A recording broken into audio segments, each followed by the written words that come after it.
And so that we generally start with if we see red flags of autoimmunity, so if we're starting to see some symptoms that we sort of think there could be an autoimmune or immune dysregulation picture going on, then we'll generally start with kind of a full body panel.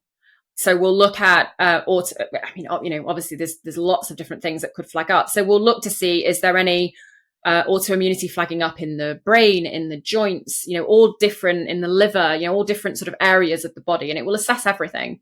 And we can sort of see, is there an area that we need to work on? Is there any immune dysregulation going on? And that can be really impactful for people. For some people, it can be a bit scary.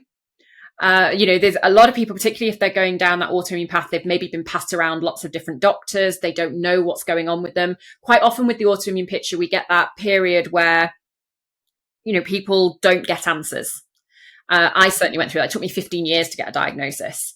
So I've been there and I know how frustrating that can be. And some people react differently. Some people do the test because I want to know, and they get the answer and it's almost a relief to know that actually something is wrong and it's not just in their head.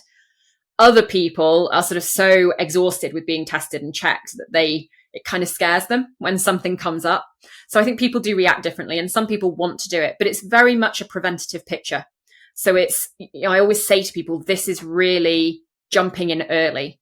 If these show up, you could have 10, 15 years before an autoimmune disease happens if you do nothing.